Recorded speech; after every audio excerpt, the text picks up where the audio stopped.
or for me wakaba GTS market platform so ene de ene gts.com ena ye no bedi hu enkom ho na ene ye system kakra ade bi ato yakoma se yepese ye no eche enti na ene GTS market de sadwumadi ebro na ohun aduaba edes Cuisine aduaba we a friend beans aduaba bia Ghana ye din ye pa na ye nnuane akodo bibiri e wo Ghana ha asa ene video yi mu no mabubu biso ama wahu se de esitie na ansa na no mesrew say subscribe to YouTube channel no so hwen fi TikTok so a follow yen e wo TikTok na afei kuso kire de utimi de ye beans yi e wo ukrum ana baby a wote e wo comment section mu na ebebo yen pa ma manfo so asua ade bibiri afiro na de tienie adibo wa yedi sabinsi ya nipa bebra adwene maso e bedodo na nim bebre na so nanim na eno na mpese me kire e video yi mu nti ko ba bia gimre na woni me enhwe video nkosi awiye se de be ya meso metimi a kire wade kode no na onim se eye beans ne de ma bebre de di kan kra gobe popular gobe se wadi gobe da David joint obeko na javia a chine shito anwana ngono so anwa she one side ngo she one side na waji beans no na ode nwa na se obisa so pe nwa na se ope anwa na ode mix ama na side na chese waji na wadwa na yewo nipa dodo na anu a okono eye mfa se bean stew ene kokono na dodo na so ede gare ni wono ene ye friend kobe no nti se uye bean stew anase uye beans no na se ene kokono nko a bla en friend kobe na ope gobe na ene de gare ka ho na se o magare ni timu na aye bari afidi o tia na atre na bu na wasan de wonsa afa eno ene friend gobe na eye one of the favorite food Ghana for bebre na ekunkom ye pa ye ni je ho na ufi ni eye gobe ni fi wa ye wo eye wachi so ya aduane bi a ye di e wo Ghana ye pa wachi ni aduane bi a ye di ni ye pa wo Ghana eno ano patutu na manfosa wachi la na hajia etiti wachi na ye tigu aban mu ni ye tigu bom ye tigu roba mu na ye fili se nse eno so ya aduane bi etimi de eye beans no eye na onim se enye wachi nkwa na etimi beans eye mo aduane etimi beans eye esan se enye wachi no ene wachi haban na ye de fra na ebe no be ye wachi nkwa na ye de eye na etimi de beans esan ye friend beans amam popular food pa de ye uni beans amam da comment section mu na ye be hu video a kire se de busi beans amam sanso na ye wo rice and beans chese wo di beans no afra rice and beans ne tise beans amam na by difference e wo mu ni say beans amam no ye ne say de wo ye normal amam Ghana ye nim se ka amam a wo ye amam no e na e ba no rice and beans ne so a wo de beans no fra rice no and to say the way I'm on the moon, say the normal rice, but with beans in addition. And ye walk and will be it mean no beans in a said your good moon so, which is different. You grab variety cry. Now we say moon and everywhere. It means sign the beans and cassa a ye cozy. Say Ubiano pa, Ukosa lie, a cotocuano bobiano, one Jew a ye ukosa, no ajo mansa, and yes, I know what you bull fruit, and now what your bread. And then beans, dibia. Sa Cuisine so edimu tintima yi pa na uyi kosi friwa kosi ni aba friend tubani me wo Jesus na dia mi ti no be classmate for it ya me church will be bia tubani for squad no na tubani ya ade bia eno se the beans ene na de yi pa tubani very very very nice simfodi ni bia de na ho de san boom intino a wundi tubani da no mesrew say petubani na di eno so the beans ene bam nnuane ahodo a makirewa ye de beans ene e wo Ghana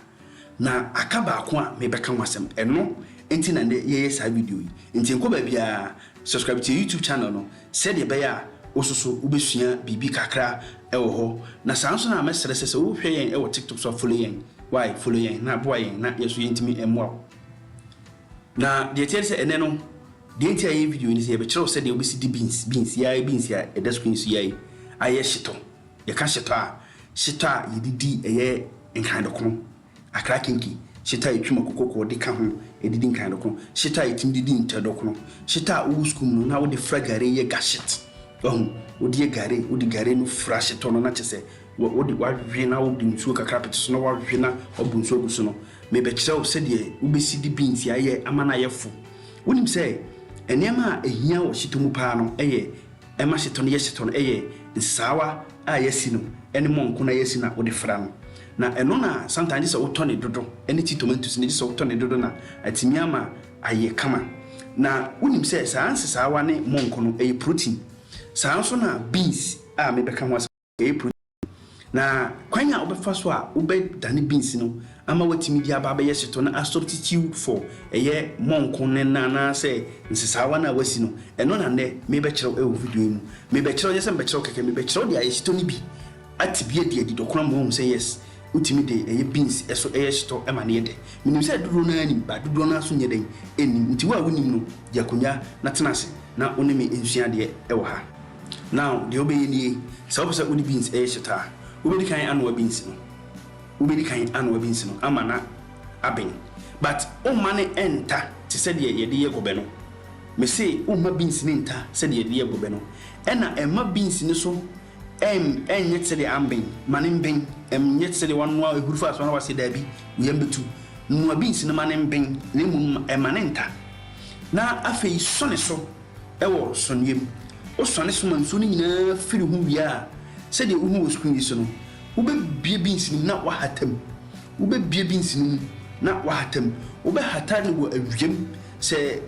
uyo bia ompentama ube hatane wo awiem for more than 3 to 1 week se be ya beans ni emu so nyina betwe ama ayet se de beans aye no enso na wano aha na se uyo bia opentem bia opese wo ye Shito no fast na utimi etukwan na se wo di ko ba bi anasa wo ya mu bi na pressure wo untimi mpwen mere dodo no ma beans na nkasa emfa ne natural entimi enwo de a na de wo beye nie be hata beans no beye a day one full day and 1.5 day na afei wo de agu dadesen ana se ade bi abetimi ache ade wo na wasuja na wo de beans na siso na wachi beans no enti wo be chi beans no se de chi nkate ana se chi aburu no beans na wahata na wanu wahata no na wasia chia manso na film ama emu abuyi se nso bia ni beans no because ye de be Shito kai se Shito nso engom enti uwia de obe ni obepe abewadro waduan kitinkiti no ayede wa abe no na odi beans na gum na wasi ti se de ohu screen si tu besia mamu afefeko ana se obetimi de akọ machine mu na wakoyam machine na o blender so a etimi dry blending na obetimi ayisu blender no na wa blende enti uwia obenya na beans sam ti se de ohu screen si obenya beans na ayeti se sam kama afi na yaduse ebe Shito no se uguso hweme na unya stop video hwa mesere se ube follow yen ewo TikTok sanso na ube subscribe to YouTube channel no na afi se de content fufutuma ososo no betimi aba no aba abehwe na afi muma membo ingredients na yede beye Shito no normal Shito ingredients the only thing na ebeka ho beans no nemum se uyo bi a unim se de sie Shito a ene ma menkyerɛ ingredients a yede beye Shito no ingredients a edikan ebedi ye dwumade mu tintima beans na yesi no beans na ya hatama na wo na yesi no sanso na ubehia fried tol anase oil bia sunflower oil na ubesi hia jene no ye pejena kama na yesan ya akona esusu na afei wape wo garlic no unya bob ba ko a kese ba ko sanso na obepa kadu ni noso jene no noso kadu ni jene ma ni noso na afei wape wo bay leaf any rosemary leaves no wape sane ma no no si betimi dia spice ya afei wape wo tomatoes no Shito we na wo video we mu no ye de tasty tom de mako jene any tomatoes na de aye no eno bi na ye issue ewo ye training we emu afei na wape spices kakra obia ne spice na niti ho nti spices a ope no se ope kivo se ope remium se ope magio spices bia ofo se wodi o Shito ebo awo no fa sa o spices no afei wawi no ubehia nsesawa ayesi nsesawa ayesi ana amanya ayesi ya de hatama na dry na ayesi na wasen age umonko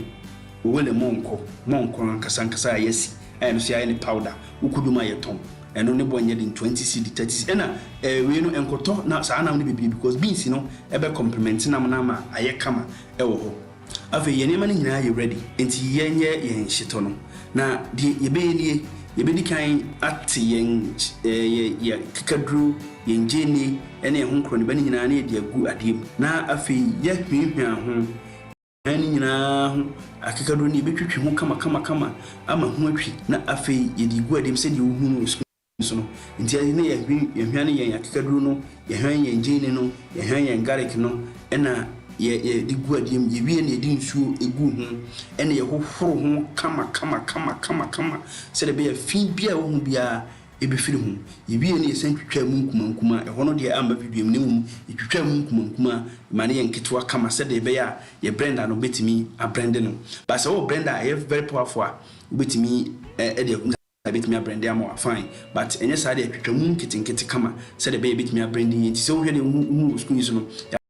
ye yakikadru yenjeni ene yen garlic no ene ya blend awie kama no ye de rosemary ne bay leaf no ka ho ne blend fry nti ho no na se fe de ye wie a ye be hyase akoshito no so ankasa nti ne ye hyesito na se no ye so yenja ena ye de yanwa esi so nyame nkwa na me yesito no me ne me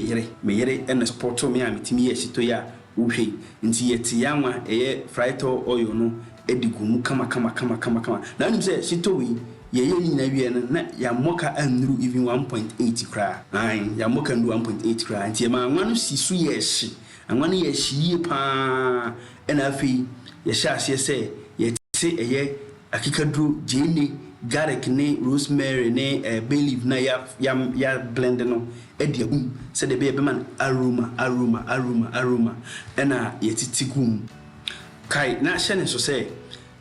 tama ye branding ya kikadru yenjeni garlic no ene ehone manema no ya mfansu angum ye de nema ni nya gu branding ne twitwa jeni no mu nkitinkiti se de meka ni twitwa nema ni mankumankuma na yedugum ne branding ye shito ade bien wa ye ho ye di nsuoka nti from ye chi ye branding yenjeni ene ye nema na ye bechi so ni nyina no nsu nti anwa ene raw we na na edi agum nti ebema siso anwa achia avri achi ko nanim a na ye de entin tomatoes no eye pepper onion tomato paste no mix no na ye de agum nti de gum na ani aye fe na asan aye akono nti de so no ye be mena siswa ma esa entin tomatoes ni no achia mo nso ni nyina twe because shito na ye no ye si wa che nti se emu nso ni nyina twe eye very dry nti shito no hai ye mane siswa huri na ani aye fe misraw menya advert bia mu bia ntimede me spices na gum medika aka chiro spices woni je hu no fa ye wo shito me I'm not here to do advert for any shito I'm not here to do advert for any company bia nti hai no na ye spices ahodo ye dugu mu ne dia ye dugu mu se be ye be mana ye de yie nti ye de spices ni gum no na me san te ye kivo pepper no eno de meka kibo pepper no ye t-shirt na minu because already ni tomatoes na ye toye no ye pepper onion tomato mix nti mako mu deda nti ye ti minu pe ena we ni so no nkra be di binti no ya nya ni gidigidi se ano be ye ya but open mako a betim de mako bebre agum na shito no ano aye ya yi nti ase no so no the spices no we ni nyina agum a wo be mena siswa na huru na brown ti uwia eye amane ana amane so na ya dry ya yesi no na odi agum hayi na makona ben still na ben kama na odi agum na wonu for because no so ya dry nso bi ani na odi agum kama na odi wo monko no so aka ho so na odi monko no so aka ho so you bi a ompe eye nsumuna ma na say we vegetarian a wo betimi de beans ni nko aye ebe ye the same thing taste ne be tse shito pepepe bi enu we be sesa ba ye de ye nu ye de nti ye de eye amai na ya dry na yesi no amai so ane amai no ye de fry na wie ye de monko no so egum ye de wo no monko we 20 cd so ene ye to ene ye de wo no ena wie ye shito na ye bibrese shito na ye bibrese we cry mfa ye beans ni mayo shito na ye bibrese just a very very cheap alternative to shito we bi ema wo ma so mfa nko school a ebi beka ma mu de esifie ma mu so fie fo so matimi anya bi adi ne bo enye den kra na meka no 180 Ghana pe kai bo ye nyina no 180 kra enuru papa nti wo pese wo ye bia wo betimi aba na ya kire wo ye said ye wo hwe wo screen su ya nti ye be mena siswa ma namuna wuru mama anwa kakra ba ni se ye de nam ni gu mu no ene monko no agye anwa no aboso nti ye se o mani sisu kakra se anwa no be ye se e ba ni no but reduce ja no nti ya na ye de beans na gum nti ye be hwe beans na gum kakra ti beans ni ye de gum ye beans na ye si no ha na ye de beans ni be gum nti beans no se o hwe ni tester na eni